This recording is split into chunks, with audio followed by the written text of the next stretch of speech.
यहां पर क्या लिखा हुआ है, needs of users of financial statement. पहले हम बात करते हैं यूजर्स ऑफ फाइनेंशियल स्टेटमेंट। इसमें से एक एमसीक्यू कवर हो जाता है और वो गलती करवा ही लेते हैं हमसे। आई कैप गलती करवाने में माहिर है, गलती हमसे करवा लेगा। User of financial statement, user of financial statement कौन है? वो लोग जिनका कोई कंपनी के साथ कोई मफाद जुड़ा हुआ है। फाइनेंशियल स्टेटमेंट क्या है Nauman? Financial statement, financial statement क्या चीज होती है?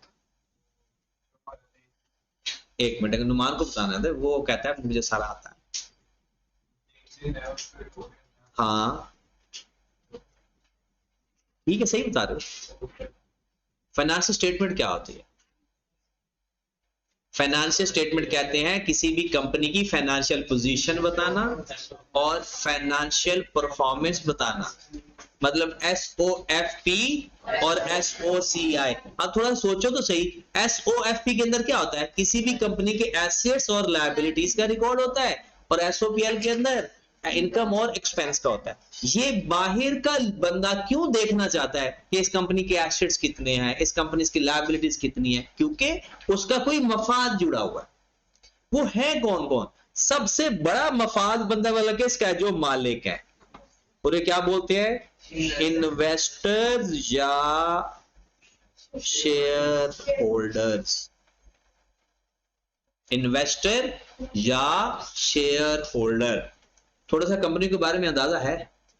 कंपनियों के बारे में, कंपनियां क्या होती हैं? कंपनियों के शेयर होते हैं। जो बंदा शेयर खरीदता है उसे शेयर होल्डर कहते हैं, वो इन्वेस्टर होता है। अब आप मुझे ये बताएं, इन्वेस्टर का क्या लिंक है? वो क्यों ये देखना चाहेगा? एक तो वो मालिक है, एक वो मालिक है, दूसरा वो इसलिए चाहता है कि मैं इस कंपनी के शेयर अपने पास रखूं या बेच दूं या नया खरीद लूं। वो कहां से पता चलेगा? फाइनेंशियल स्टेटमेंट जाकर पड़ेगा। अगर एक कंपनी के पास एसेट्स मौजूद हैं, उसकी लायबिलिटी ज्यादा नहीं है, वो कहेगा यार ये कंपनी के शेयर मैं होल्ड करके रखूं, ये कंपनी आने वाले दिनों में ग्रो करेगी क्योंकि उसके पास रिसोर्सेज है। एक कंपनी है उसके पास रिसोर्सेज नहीं है, उसकी लायबिलिटीज आहिस्ता आहिस्ता वो देख रहे बढ़ते ही जा रही है, कहेगा यार निकलो इस कंपनी से। वो शेयर जाकर मार्केट में जाकर उसके शेयर बेच देगा। अच्छा ज्यादा आप मुझे ये बताओ, क्या कंपनी की जो प्रॉफिटेबिलिटी है उसके बारे में भी इसका इंटरेस्ट है या नहीं? होगा, सही। लेकिन अगर पेपर में आ जाए तो सबसे ज्यादा प्रॉफिटेबिलिटी इंप्लॉइज देख रहे होते हैं। कौन देख रहे होते हैं? इंप्लॉइज देख रहे होते हैं। इसका प्रॉफिटेबिलिटी में माइनर इंटरेस्ट होता है। आप कहेंगे इसको डिविडेंड मिलता है, क्या मिलता है? लेकिन डिविडेंड इनका मेन कंसर्न नहीं होता, क्योंकि डिविडेंड तो उसकी रिस्पॉन्सिबिलिटी नहीं है ना कंपनी की। इसका मेन क्या होता है? शेयर की वैल्यू। इसका मेन इंटरेस्ट क्या होता है? शेयर की वैल्यू देखना। और वो कहां से पता चलेगा? इक्विटी से। अगर इक्विटी बढ़ रही है इसका मतलब है शेयर्स की वैल्यू, लोग इन्वेस्ट कर रहे हैं, शेयर्स की वैल्यू बढ़ रही है। ठीक है, तो इन्वेस्टर वो लोग होते हैं जिन्होंने कंपनी में इन्वेस्ट किया होता है, नंबर 1। नंबर 2, ये क्यों फाइनेंशियल स्टेटमेंट पढ़ते हैं, क्यों इस्तेमाल करते हैं? कि ये देखें क्या हम उसके शेयर बेच दें, अपनी इन्वेस्टमेंट होल्ड करें या नहीं खरीदे। और थोड़ा सा इंटरेस्ट इनका प्रॉफिटेबिलिटी में भी होता है क्योंकि इनको डिविडेंड मिलना होता है, लेकिन प्रॉफिटेबिलिटी में इनका interest as compare to employ कम होता है। पेपर में अगर आ जाए ना कि बताओ प्रॉफिटेबिलिटी में किस यूजर का इंटरेस्ट ज्यादा होता है, तो एम्प्लॉय का बताना है, शेयर होल्डर का नहीं। अगर एम्प्लॉय है ही नहीं, एम्प्लॉय ऑप्शन के अंदर ही नहीं है, तो फिर शेयर होल्डर वो और चीज है, उसको अभी हम वो डिस्कस, उस पर क्या बिजनेस में पढ़ा भी होगा, पढ़ा है।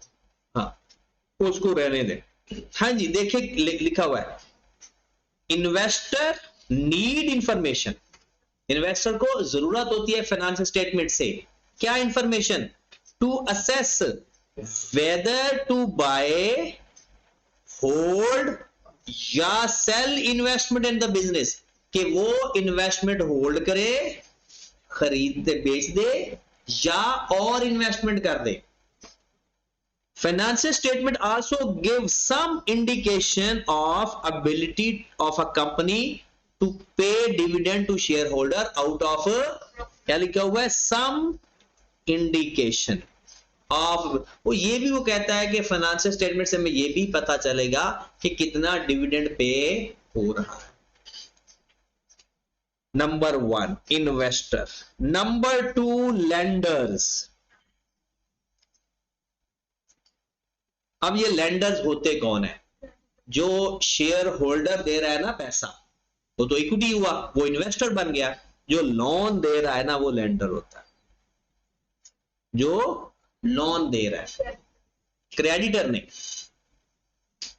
लोन देने वाला क्रेडिटर होता है, स्टॉक देने वाला क्रेडिटर होता है, स्टॉक देने वाला, और लेंडर होता है लोन देने वाला। अच्छा, लोन वाला बंदा ने आपको सपोज दैट एक बंदे ने आपको 5 करोड़ दे दिया, अब वो आपकी सेहत की दुआएं भी करेगा।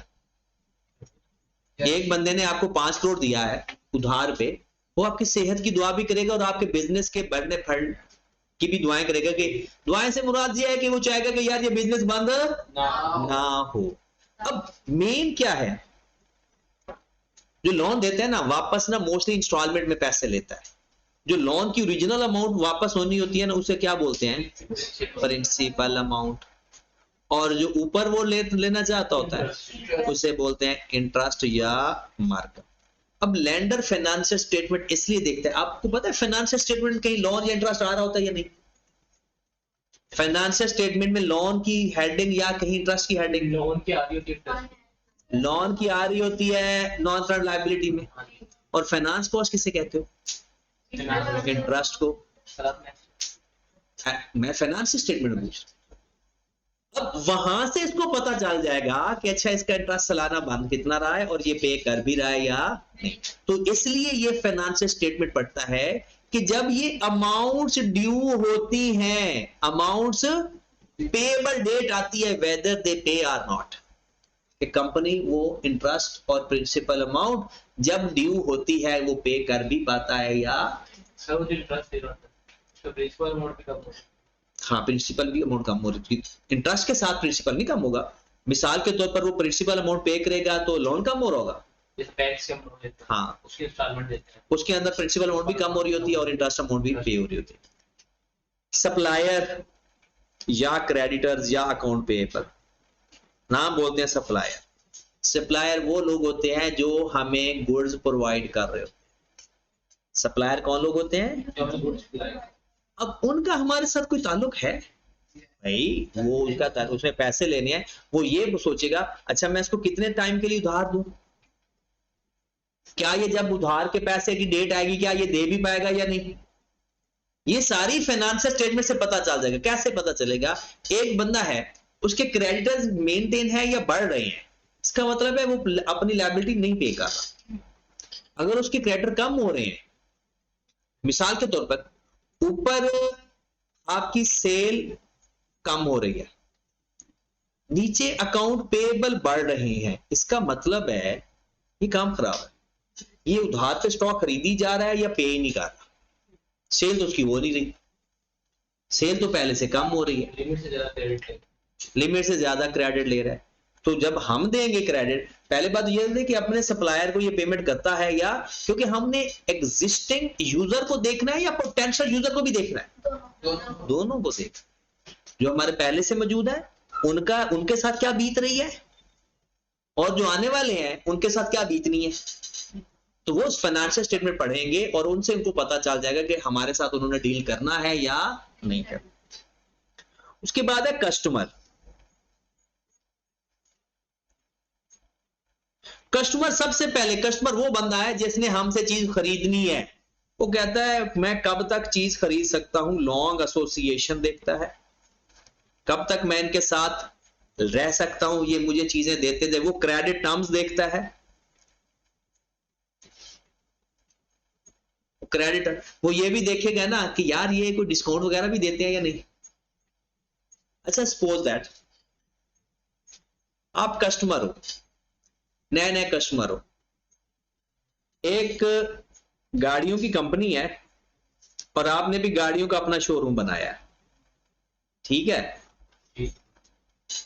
आपने एक जो मैन्युफैक्चरर है, आप देखते हो कि मैं उससे गाड़ियां खरीदूं या नहीं, आपने 5000 या 1000 या 2000 गाड़ियां खरीदी, आपने उसको कहोगे यार मुझे ना अपने फाइनेंशियल स्टेटमेंट तो दिखा। आपने उनकी फाइनेंशियल स्टेटमेंट देखी तो आपने देखा कि सेल रिटर्न बहुत ज्यादा नजर आ रही, सेल रिटर्न ज्यादा नजर आ रही होगी, आप फौरन ऑर्डर कैंसिल कर दिया, क्या वजह थी? तो डिफॉल्ट सेल रिटर्न क्यों कर रहे हैं लोग? क्वालिटी में मसला होगा या कोई गड़बड़ होगी इस प्रोडक्ट के अंदर, तो सेल रिटर्न से पता चल जाएगा कि हाँ ये बंद। अगर सेल रिटर्न कम है तो हम समझेंगे कि अच्छा यार इनकी ना फॉल्ट कम से कम आ रहा है। दूसरी बात, डिस्काउंट अलाउड हम देखते हैं तो डिस्काउंट अलाउड की अमाउंट आ रही है और थोड़ी ज्यादा आ रही है, तो हम इससे क्या चीज साबित हो रही होगी कि यार ये डिस्काउंट ऑफर करते हैं, अर्ली पेमेंट के ऊपर डिस्काउंट भी ऑफर करते हैं। फिर हमने देखा कि अलाउंस फॉर बैड डेट्स बहुत ज्यादा आ रहा है। अलाउंस फॉर बैड डेट्स ज्यादा होने का मतलब पता है कि लोग इनको पैसे नहीं दे रहे। हम सोचे कि क्यों नहीं दे रहे यार, अगर आपको एक कंपनी से फायदा हो रहा है तो आप तो कहोगे कि यार इनके साथ लॉन्ग एसोसिएशन चले, तो इसका मतलब है या तो ये डेटर को तंग करते हैं या पहले इनके डेटर ठीक नहीं। तो फाइनेंशियल्स हर बंदा क्यों पढ़ता है, आपको ये बताएं जरा। एक कस्टमर है, क्या वो हमारा लोन का देखेगा लेजर? कस्टमर नहीं देखेगा, उसको उसकी जरूरत नहीं है, वो सेल वाले कॉलम को देखेगा या हमारा प्रॉपर्टी प्लान एंड इक्विपमेंट भी देखेगा कि यार ये बना भी सकते हैं या नहीं, इनके पास रिसोर्सेज भी हैं या नहीं। तो हर एक चीज अपनी वो चीजें देखेगा। दूसरा वो स्टॉक को देख लेगा कि स्टॉक इनके पास कितना मेंटेन रहता है। पहले इनको वेरीफाई करते हैं। लैंडर, फाइनेंशियल स्टेटमेंट कैसे हेल्प करती है लैंडर की? Can help lender to assess continuing ability of the borrower to pay interest and ability to repay the loan at, कहता वहां से हमें ये पता चलेगा फाइनेंशियल स्टेटमेंट पढ़ के कि इस एंटिटी के पास एबिलिटी है इंटरेस्ट पे करने की और प्रिंसिपल अमाउंट पे करने की एट मैच्योरिटी। ये मैच्योरिटी क्या होता है? Due date. मैच्योरिटी क्या होता है? Due date. Good. Land supplier, supplier की फाइनेंशियल स्टेटमेंट से कैसे हेल्प होगी? They can use the financial statement to assess how much credit they might safely allow to the entity. कितनी उधार देगा कि मिल जाएगा, पैसे वापस मिल जाते, 30 दिन की, 10 दिन की, 15 दिन की, किस क्रेडिट टर्म्स के ऊपर उधार। उसके बाद कस्टमर पे आ जाए। पहले customer might be interested in the financial strength of the entity. अच्छा ये चीजें बड़ी इंपॉर्टेंट है क्योंकि पेपर में वो लिखा होगा कि बताओ ये चीज है, इसमें कौन यूजर इंटरेस्ट रखता है, तो कस्टमर किस में रखेगा? Strength of the entity, specially if they rely on the entity for the long term supply of की गुड्स आर। कहता है अगर उसको ये लगता है कि ज्यादातर हमने इनसे ही खरीदने आने वाले सालों में, तो वो आपकी फिर financial strength of the entity देखेगा। Financial strength of the entity मतलब इनके पास ये इतना का है कि उधार भी दे सकेंगे और चीजें बना भी सकेंगे। फिर उसके बाद अगले लोग की तरफ आते हैं। 4 हो गया। 5वें नंबर पर गवर्नमेंट। अच्छा गवर्नमेंट के दिमाग आते ही ना सिर्फ एक चीज ना देखा करो, गवर्नमेंट में 2 चीजें देखा करो। एक तो देखना है टैक्स और दूसरा देखना है लॉ एंड रेगुलेशन, कि आप जो कंपनी लॉ, गवर्नमेंट ये भी कहती है ना कि जो इंडस्ट्रियां हैं ये लॉ एंड रेगुलेशन को फॉलो कर भी रही है या नहीं। टैक्स तो वो चलो ले लेगी, लेकिन अगर वो चर्स बेचता है बंदा, टैक्स तो वो देगा शायद, लेकिन वो लॉ एंड रेगुलेशन को फॉलो। तो अगर कोई ऐसा गड़बड़ कर रहा है तो गवर्नमेंट को उसमें भी देखना होता है कि कोई लॉ एंड रेगुलेशन से हट के बात। तो गवर्नमेंट टैक्स के साथ साथ लॉ एंड रेगुलेशन को। नंबर 6 एम्प्लॉय क्या देखता है? मैंने वैसे पहले ही बता दिया हुआ। प्रॉफिटेबिलिटी, फाइनेंशियल स्ट्रेंथ देखता है कस्टमर, फाइनेंशियल स्ट्रेंथ देखता है कस्टमर, और प्रॉफिटेबिलिटी कौन देखता है? क्यों देखता है प्रॉफिटेबिलिटी? देखिए एक कंपनी प्रॉफिट कमा रही है तो उसको फिर लालच होगा ना, मुझे भी इंटरेस्ट मिलेगा, प्रमोशन होगी, फलाना ढमकाना। और एक कंपनी को प्रॉफिट कम हो रहा है या लॉसेज हो रहा है तो वो सोचेगा यार निकलो यहाँ से, यहाँ तो कोई अपॉर्चुनिटी भी नहीं मिलेगी, मेरी प्रमोशन भी नहीं होगी। तो इसलिए भी वो अपना उसको सैलरी बेस कर रही होती है ना, रेम्यूनरेशन जिसे हम कहते हैं। 7वें नंबर पर मैनेजमेंट। और मैनेजमेंट तो वो है जिसने फाइनेंशियल स्टेटमेंट बनानी है, इसको तो शायद सारी इंफॉर्मेशन चाहिए फाइनेंशियल स्टेटमेंट को बनाने के लिए। और एंड पे है पब्लिक। पब्लिक का क्या रोल है? एम्प्लॉयमेंट। एक एम्प्लॉयमेंट कहते हैं अपॉर्चुनिटीज, कि यहां पर कोई अपॉर्चुनिटीज होती हैं। दूसरा हाँ लोकल इकोनॉमी के लिए गुड। लोकल इकोनॉमी का मतलब क्या है? देखिए अगर एक जगह पर एक बहुत बड़ी फैक्ट्री बनती है तो उसके जो इर्द गिर्द के लोग होंगे उन्हें एम्प्लॉयमेंट मिलेगी वहां। और एक कंपनी के ऊपर एक और जिम्मेदारी भी होती है, पता है आपको? लोकल इकोनॉमी लोकल कम्युनिटी के लिए, लोकल लोगों के रहने वालों के लिए उससे कुछ ना कुछ करना पड़ता है। या तो कोई स्कूल बनवाएंगे, या कोई पार्क बनवाएंगे, या कोई हॉस्पिटल बनवाएंगे, कुछ ना कोई ये जरूर करेंगे। या स्कॉलरशिप देंगे बच्चे को पढ़ाई के लिए, या इंटर्नशिप फ्री ऑफर करेंगे, कुछ ना कुछ लोकल कम्युनिटी के लिए। आपने देखा होगा अभी वर्ल्ड कप हो रहा था तो उन्होंने कहा था कि हर छक्का जो लगाएगा तो उनको जी स्कॉलरशिप मिलेगा बच्चियों के लिए, और किसी उसमें स्पोर्ट्स में। उसके बाद आपने ये देखा होगा अगर आप इधर जाएं ये फिरदौस मार्केट वाली साइड पर एक बहुत बड़ा पार्क आता है जामे शीरी पार्क। अगर आप ये कलमा चौक से आगे जाए ना फिरदौस मार्केट वाली साइड पे तो एक बड़ा पार्क आता है जामे शीरी पार्क, को जामे शीरी वालों ने बताया अपना। अगर आप ये क्रीम मार्केट से थोड़ा आगे जाए तो एक बख्तावर हॉस्पिटल है, ये रेवल रोड के ऊपर भी है बख्तावर। ये गार्ड ग्रुप ने बनवाया हुआ। गार्ड ग्रुप ये जो फिल्टर नहीं बनाते ट्रैक्टरों के और गाड़ियों के फिल्टर जो होते हैं इस्तेमाल होते हैं, गार्ड ग्रुप उसने बनाया हुआ। मतलब ये लोकल कम्युनिटी के लिए पार्क, स्कूल, किस तरह की स्कॉलरशिप इनकी जिम्मेदारी होती है। और उसमें कौन इंटरेस्ट रखता है? जनरल पब्लिक का तो इंटरेस्ट होता है। तो देखें जरा, हाँ जी, पब्लिक का इंटरेस्ट पहले देख ले गवर्नमेंट का। गवर्नमेंट इसलिए इस्तेमाल करती है एक तो रेगुलेशन और दूसरा टैक्स पॉलिसीज के लिए। पब्लिक का क्या है? Member of the general public might be interest in the financial of the company. क्यों? आईएएसबी फ्रेमवर्क ने कहा है entities may make substantial contribution in the local economy in many ways including number of people they employ या their patronage of local। ये patronage of local supplier का मतलब क्या है? क्या? सरप्रस्ती नहीं, their patronage of local supplier। इसका मतलब है कि जो चीजें उस कंपनी को चाहिए ना वो लोकल सप्लायर से खरीदे। अगर वो लोकल सप्लायर है ना इर्द गिर्द, मिसाल की तरह एक फर्नीचर बनाने की कंपनी है और उसको लकड़ी चाहिए और लकड़ी वहां पर कोई बेचता है तो पहले सबसे पहले किसको प्रेफर करे? लोकल सप्लायर को। तो उससे लोकल सप्लायर की स्ट्रेंथ बढ़ेगी, लोकल इकोनॉमी स्ट्रांग होगी। तो लोकल सप्लायर्स वो कहते हैं पहले लोकल सब खरीदेगा भी लोकल सप्लायर से क्योंकि उसका किराया भी तो बचेगा। फिर एम्प्लॉई, ये जो मैंने हाईलाइट कर रहा हूं ये बड़ी चीजें इंपॉर्टेंट है। ये यही चीजें हैं जो कंट्रीब्यूशन हो गया। एम्प्लॉय में देखें सबसे पहले financial stability and profitability in their employer. Employer company को कहते हैं फाइनेंशियल स्टेबिलिटी एंड। अब यहां पर देखें और कस्टमर में देखें, कस्टमर में लिखा हुआ है फाइनेंशियल स्ट्रेंथ और यहां लिखा हुआ है फाइनेंशियल स्टेबिलिटी। और जब भी फाइनेंशियल स्टेबिलिटी और प्रॉफिटेबिलिटी है ना लोग बल्कि इसको टिक करके आते हैं इन्वेस्टर को, क्योंकि वो समझते हैं कि ये शेयर होल्डर का मामला है। नहीं, शेयर होल्डर क्या है? वेल असेस करता है कि शेयर खरीदे ना खरीदे या होल्ड करे। और प्रॉफिट के अंदर उसका बहुत कम फोकस होता है। और जो कस्टमर है वो केस क्या देखता है? Financial strength. और जो एम्प्लॉई है फाइनेंशियल स्टेबिलिटी।